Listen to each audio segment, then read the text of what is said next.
ಆತ್ಮೀಯ ವೀಕ್ಷಕರೇ, ಇವತ್ತಿನ ಟೊಮೆಟೊ ಸಾಂಬಾರನ್ನ ಈಸಿಯಾಗಿ ಯಾವ ರೀತಿ 5 ನಿಮಿಷದಲ್ಲಿ ಮಾಡಬೇಕು ಅನ್ನೋದನ್ನು ತಿಳಿಸ್ಕೊಡ್ತೀನಿ. ಮೊದಲನೇದಾಗಿ ನಾವು ಈ ಟೊಮೆಟೊನ ಸಣ್ಣದಾಗಿ ಕಟ್ ಮಾಡ್ಕೋಬೇಕು. ನಾನಿಲ್ಲಿ 3 ಟೊಮೆಟೊ ತೊಗೊಂಡಿದ್ದೀನಿ. ನೆಕ್ಸ್ಟ್ ಕರಿಬೇವು, ಕೊತ್ತಂಬರಿ, ಸ್ವಲ್ಪ ಜಜ್ಜಿರೋ ಬೆಳ್ಳುಳ್ಳಿ. ಈಗ ಸಾಂಬಾರನ್ನ ಯಾವ ರೀತಿ ಮಾಡಬೇಕು ಅನ್ನೋದನ್ನ ಹೇಳ್ಕೊಡ್ತೀನಿ. ಈಗ ಬಾಳಿಗೆಗೆ ಒಂದು 4 ಚಮಚ ಎಣ್ಣೆ ಹಾಕ್ಕೊಂಡು ಕಾಯಲು ಬಿಟ್ಟು, ನೆಕ್ಸ್ಟ್ ಇದಕ್ಕೆ ಸ್ವಲ್ಪ ಸಾಸಿವೆ,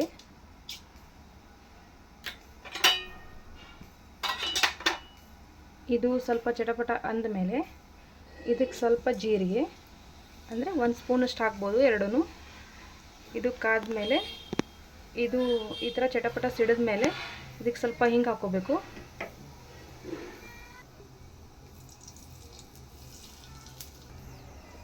ಎರಡು ಕಡ್ಡಿ ಕರಿಬೇವು, ಈ ಕರಿಬೇವು ಹಾಕೊಂಡ್ಮೇಲೆ ಜಜ್ಜಿರುವಂಥ ಬೆಳ್ಳುಳ್ಳಿನ ಹಾಕಬೇಕು.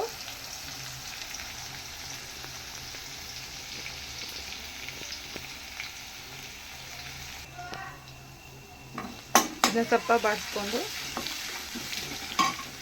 ನೆಕ್ಸ್ಟ್ ಇದಕ್ಕೆ ನಾವು ಹೆಚ್ಚಿದ್ದೆಲ್ಲ 3 ಟೊಮೆಟೊ ಅದನ್ನು ಹಾಕಬೇಕು.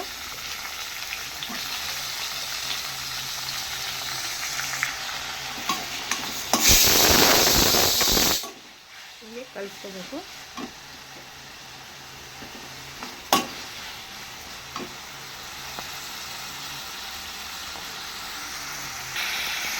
ಇವಾಗಲೇ ಇದಕ್ಕೆ ನಾನೇನು ಮಾಡ್ಕೊಂಡಿದ್ದೀನಿ, ಈ ಸ್ಪೂನ್ಲಿಂದ ದಪ್ಪ ಉಪ್ಪನ್ನ ಹಾಕಬೇಕು. ಟೇಸ್ಟ್ ಚೇಂಜ್ ಬರ್ತೈತಿ.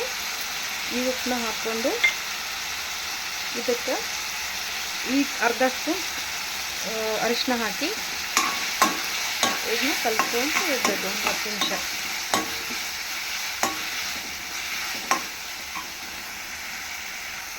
ಇವಾಗ ನಾನು 1 ಸ್ಪೂನ್ ಆಗುವಷ್ಟು ಗರಂ ಮಸಾಲ ಹಾಕ್ಕೊಳ್ತೀನಿ.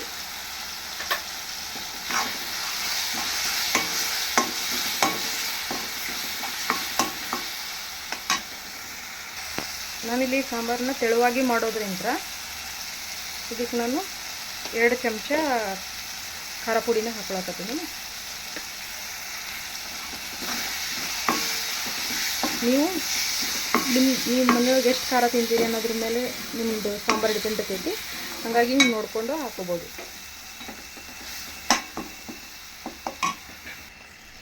ಇಲ್ಲಿ ನಾನು ಇಷ್ಟು ದೊಡ್ಡ ಗ್ಲಾಸಿಂದ 2.5 ಗ್ಲಾಸ್ ನೀರು ಹಾಕಕತ್ತೀನಿ. ನೀವು ತೆಳುವು ಗಟ್ಟಿ ನಿಮ್ಮ ಮೇಲೆ ಡಿಪೆಂಡ್. ನೀವು ಎಷ್ಟು ಕಮ್ಮಿ ಹಾಕ್ತೀರ ಅಷ್ಟು ಗಟ್ಟಿ ಇರ್ತದೆ. ತಿಳುಬೇಕಂದ್ರೆ ಜಾಸ್ತಿ ನೀರನ್ನ ಹಾಕೋಬೋದು. ನಾನಿಲ್ಲೇ 2.5 ಗ್ಲಾಸ್ 3 ಟೊಮೆಟೊ, ದೊಡ್ಡ 3 ಟೊಮೆಟೊಗೆ 2.5 ಗ್ಲಾಸ್ನ ನೀರು ಹಾಕ್ಕೊಂಡಿದ್ದೀನಿ. 1 ಗ್ಲಾಸು, ಇದು 2 ಗ್ಲಾಸು, ಇನ್ನೊಂದು ಅರ್ಧ ಗ್ಲಾಸ್ ಹಾಕ್ತೀನಿ.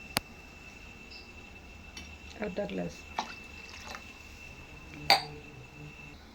ಈ ಸಾಂಬಾರು ಇನ್ನೂ ಹೆಲ್ದಿಯಾಗಿ ಇರಬೇಕಂತಂದ್ರೆ ಇದಕ್ಕೆ ನಾನೇನು ಮಾಡ್ತೀನಿ ಅಂತಂದ್ರೆ 1 ಸ್ಪೂನ್ ಆಗುವಷ್ಟು ನುಗ್ಗೆ ಸೊಪ್ಪಿನ ಪುಡಿನ ಮನೆಯೊಳಗೆ ರೆಡಿ ಮಾಡಿ ಇಟ್ಕೊಂಡಿದ್ದೀನಿ. ಇದನ್ನ ಹಾಕ್ತಿದ್ದೀನಿ. ಹಾಕಿ ನೆಕ್ಸ್ಟ್ ಇದಕ್ಕೆ ಒಂದು ಸ್ವಲ್ಪ ಕಸೂರಿ ಮೇಥಿನ ಹಾಕ್ತೀನಿ. ವೀಕ್ಷಕರೇ, ಇವಾಗ ನಾವು ಸ್ವಲ್ಪ ಕಸೂರಿ ಮೇಥಿನ ಹಾಕಬೇಕು. ಹಾಕಿ ನೆಕ್ಸ್ಟ್ ಕೊತ್ತಂಬರಿನ ಹಾಕಿ ಇನ್ನೊಂದು ಕುದಿನ ಕುದಿಸಿದ್ರೆ ಟೊಮೆಟೊ ಸಾಂಬಾರು ರೆಡಿ. ಇನ್ನು ಅರ್ಧ ಚಮಚ ಬೆಲ್ಲ ಹಾಕಿಬಿಟ್ರೆ ಕಂಪ್ಲೀಟಾಗಿ ಸಾಂಬಾರು ರೆಡಿ ಆಗ್ತೈತಿ. ಈಗ ನೋಡ್ರಿ, ಇದು ಸ್ಮೆಲ್ನೂ ಮಸ್ತ್ ಇರ್ತೈತಿ ಮತ್ತು ಸಾಂಬಾರು ಸೂಪರ್ ಟೇಸ್ಟಿಯಾಗಿ ಇರ್ತೈತಿ ಮತ್ತು ಹೆಲ್ದಿನೂ ಆಗಿರ್ತೈತಿ. ಇವಾಗ ನೋಡ್ರಿ, ನಮ್ಮ super healthy tomato sambar ready.